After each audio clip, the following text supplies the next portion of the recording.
Një lajm i mirë vjen nga fusha e bujqësisë në Mat. Pas rreth 35 vitesh, një pjesë e tokave bujqësore në fshatin Urak të njësisë administrative Rukaj në Bashkinë e Matit janë futur në sistemin Vaditës. Bashkia e Matit ka bërë të mundur vendosjen në funksion të kanalit Vaditës që furnizohet nga burimi Shutres në fshatin Bruç. Banorët e Urakës thanë se rikthimi i ujit Vaditës nëpërmjet kanalit, që ka qenë funksional para viteve 90, është një shpresë e madhe për ta, pasi do të rikthehen punimit të tokës. Për shkak të disnivelit të burimit me tokat bujqësore në Urak, kanali Vaditës me rrjedhje të lire ka të pamundur të përfshijë gjithë tokën, ndërsa banorët thonë se kjo mund të arrihet nëpërmjet një elektropompe.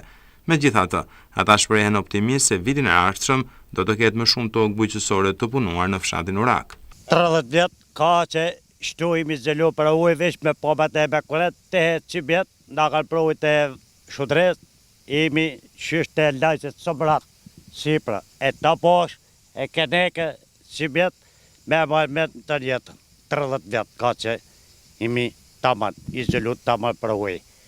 Këtë kushtë për në këtë katoni, ke kopshe, këtë punë të kretë të të.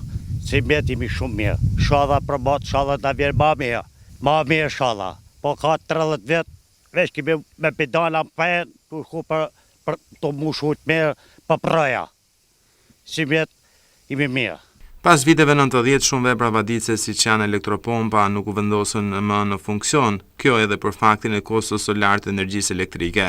Veprat vaditëse me rrjedhje të lirë mbeten ende mundësia e vetme banorëve për të punuar e shfrytëzuar tokat bujqësore.